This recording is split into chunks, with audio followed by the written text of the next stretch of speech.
Yesterday, there was a research that was put out by Professor Smart Sapon. He's an associate professor of statistics, research and design at the Kumasi Technical University. And he's conducted polls. Who commissioned him? Who commissioned him? Well, I'm not sure he indicated who commissioned him. This will be the first time that he's conducted polls on this, but he hasn't indicated who did. But in the research findings, he discovered that, in fact, NDC at the moment holds about 38.8% of the votes come December 2024 elections, while the NPP holds 34.5% of the votes. The total sample size was 59,547 people, and he conducted this research in all the 275 constituencies in all 16 regions. This was done in April 2024. But interestingly, when you look at the popularity of the flag bearers of the party, it looks like Dr. Mahmoud Bawumia is ahead of former President John Dramani Mahama. Dr. Mahmoud Bawumia got 38.9%. And yes, he's more popular, as against former President John Dramani Mahama with 36.1%. So clearly he's indicating that Dr. Mahmoud Bawumia is more popular than the NPP party, whereas the NDC is actually more popular than former President John Dramani Mahama. Very interesting results there. And the election results are what, 38? Well, 38.8 for the NDC and 34.5 for the NPP. Yes. So those are the results. Ellen, what do you think of this? 21% are undecided. Yes. Undecided. Ellen? Yes. On Dr. Smart Sapon's polls. I believe he's commissioned by his university. Okay. He's the director of research for his university, and this is about the second time he's done this. He's doing this. And second or third, I think. Yes, and when I read the report, he did indicate that this is the first of three that he's going to do all the way to the elections. Yeah.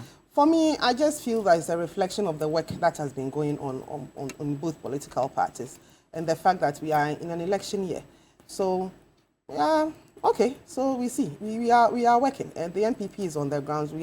Our candidate has been up and about for the past 2 months. He's been to almost every region, and I believe the NDC too, they are also on the ground. So for me, I believe polls like this just tells us how the elections is going, and it tells me that the election is very, very close. So if you're a political party, you should put your act together. We have 6 months and get on the ground and get to work. For us in the NPP, just like we take every other survey that comes, we will pick it, we will study it, and it's quite an extensive survey. You don't take every survey that comes. Oh yeah, well we take every one of them. You people didn't accept Global Info Analytics survey just a few months ago. You said that the methodology was flawed. We pick every one of them, we go through it, and then, as you said, we said the methodology of that one was flawed. This one just came out yesterday, so I'm sure we'll still go through it. And at the end of the day, would come out with it. For me, what I find interesting is the fact that the NPP is not popular as a party, but our candidate is popular. The NDC's candidate is not popular, but the party is popular. So how does that translate into the votes? That's what I think we should be looking at. Does it mean that a party can win the presidential and not win parliamentary? Is that what it means? Does it mean that a party can work and win both? I mean, after 2020 and how the elections went, especially in parliament, I think both political parties have a lot of work to do in looking at all these matters. Then we should look at the 21%, because those are the floating voters. Yeah, the 21% undecided voters would actually decide this election. So we should be talking to Prof and find out where these people are. I mean, when I said we should, I mean both political parties, and why they are even undecided. I've read the report, I didn't see the responses on why they are undecided. But as he said, he has 2 or 3 more polls coming in. We'll look at it. The Global Info Analytics one, we also do look at it. Okay. But the fact that you have to go through it and then you decide what you want with it as a party, I think these are very interesting results. So we are going to sit down and really look at it. I mean, talking about Global Info Analytics, just a few weeks ago as well, in fact, just last week or so, they also released another research finding where they said that it's likely that the NPP was going to get skirt and blouse voting in your strongholds. Well, that's no news. We had it in 2020. So it's nothing. So just like this, as I said, we are going to look at every one of them, and then we'll decide. And we have to also look at it at its constituency by constituency, because constituency dynamics are very different. No two constituencies are the same. What do you think is making Dr. Bawumia popular? I think he started going around. He's talking to the people. Okay. He's hitting the grounds. So let's see how the subsequent reports would also Louisa, what do you make of this research? Bella, what I make of the research is simple. As a political party, the NDC, we believe that research is actually the way to go for you to analyze, strategize, and then realign with your tactics that you are going with in every election. However, what I find amusing is the fact that the NDC as a party is popular. But when it comes to the publishing of the preferred candidate for the election, Dr. Bawumia is actually the candidate that was published as a preferred candidate for the election 2024. Bella, a political party, as we know in this country, cannot be separated from their flag bearer. Let's get that right. They are one entity. So if we want to talk about President Akufo-Addo, we add President Akufo-Addo and his MPP government. Whatever President Akufo-Addo does now leans towards whatever we presume is the position of the NPP. Whatever the NDC does in power is not separated from our flag bearer who becomes the president. So this morning, if we are talking about NDC winning elections with 38.8% and NPP lagging behind with 34.5%, I find it surprising how somebody would want to vote for NDC and will not want to vote for George Dramani Mahama. But it's possible. Hold on. It's possible. We've seen that happen. Hold on. The survey was not published with parliamentary candidates. It is also possible that somebody will vote for Dr. Bawumia and will not vote for their parliamentary candidates. It is also possible that somebody would vote for an NDC parliamentarian and not vote for President John Dramani Mahama. So let's get the distinctions right. This has nothing to do with the publication of the survey. What the survey is actually saying is that we haven't seen any questionnaire with whatever link that was shared and I read from. There's no questionnaire attached to it. But then, from the lenses of elections and where I sit, knowing what a political party is supposed to do, a political party's objective is just one: form a party by bringing on board people who share in ideology, people who have the expertise to run the country, win the election, and then use the ideology to run the country. That is the sole aim of a political party.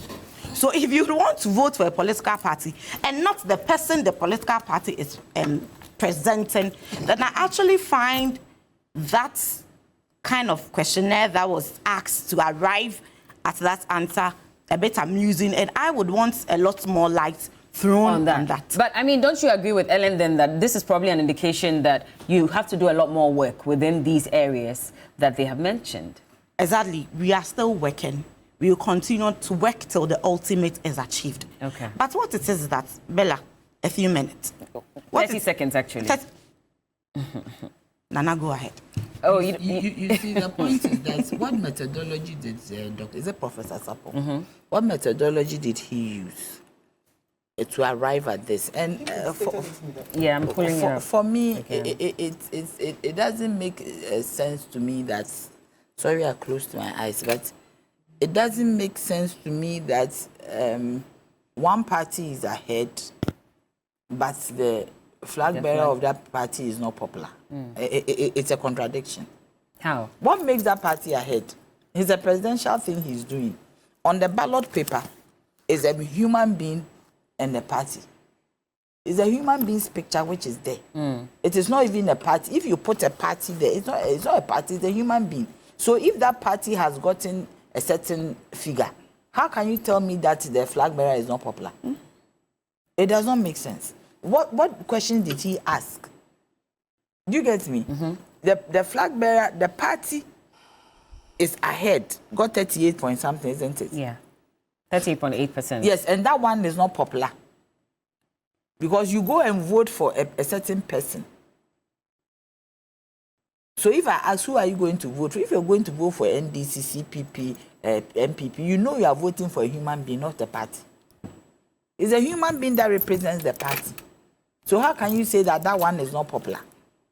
And popular for what, which reasons? You should state. Yeah, that wasn't stated. Do you get me? If somebody is popular, popular for which reasons? Because now he has dichotomized the two of who has done, who is going to do well, and who is unpopular. So what question did he ask? That people know this person more than the other. Do you get me? And why do they know the person more than the other? I mean, it didn't make sense to me that somebody who has become a president, has become a minister, and you are saying that he's not popular. Well, not as popular as... No, but so what is it? So not as popular, but on the ballot, he has done well than the one who is not popular. How is that? This is politics, though. How? So you think this is flawed? No, but I mean, he should come. Maybe he has some. There are some things that we do not know. But you get me. But the point is that it does not mean I'm a politician. It does not make sense to me that a party is more popular than its candidates, and the party is first. I'm not talking about figures right now. As it stands now, I mean, simple majority. The party is first, but the person who is standing for the party to be first is not popular. Second, yeah. How is that? It does not make sense. Well, we've been trying to reach Professor Smart Sapon so he can speak to this. For those of you who are asking us to call him, unfortunately, he's not answering his calls, and that's why we're not getting any further explanation. Before you talk to your people. So the point is that the issue here is that for whatever survey is done, feedback is for everybody. But my concern is that when these surveys are done, they concentrate on MPP, NDC. Well, no, they concentrated on other candidates and decided they're all here. So for all the parties, it says that 3.6% is what they got. Yes. In terms of the personalities. Everybody, yes. So now they even use personalities. And that personality got 38 point something. You are saying that that person is not popular. Well, I mean, how does it... How no, not 38 point, 3.6. Oh, you're talking about Dr. Mahmoud Bawumia. No, I'm talking about the other candidates. You said that the voting, they use personalities. I mean, there were some personalities in there. I thought they didn't even use personalities. So let me show you. So for other party, in terms of the parties... It's not for the popularity of the other party was 3.6%, undecided 23.1%. It's not 21. No, 23.1%. Before they came to the personalities as well. Yeah, but me, it doesn't make sense to me. This personality thing doesn't make sense to me. But we need to also look at this 23. It is increasing. Apathy is setting in. Do you get me? Yeah. Because when Musa Dankwa did his own, it was 21%, and now it's 23%. So it's increasing. It's increasing. An increase of 2% is not something we should joke with. Okay. So this kind of apathy has to be looked at. Okay. And I believe that all political parties should take advantage of this to ensure that this 23% vote, because it is essential that everybody votes in this election. It is their right. All right. Well, that's all time will allow. For those of you who are sending messages, you're all asking that we call Professor Sapon. He's not answering, unfortunately. As someone says, this is a made in Kumasi research. Like it. Oh, Nanaya. I didn't want to say it. Anyway, thank you all so much. Honestly, when he made a prediction in 2020, he got it right. That's what. So he did indicate that there was going to be a 51% win for the NPP. And NPP won by 51.4%. He said 51.2%. NPP won by 51.4%. Okay, well, my time is up. We have to go. Nanaya Chimpim Jantwa is the executive secretary for COSECA. She's a political analyst and also the former general secretary for the CPP. I've mentioned this. What are you talking about? Louisa Kwachi is a communications team member for the NDC. And Ellen Ama Deko is the national communications team member for the NPP. Today, we're taking a look at the red carpet of the TGMAs.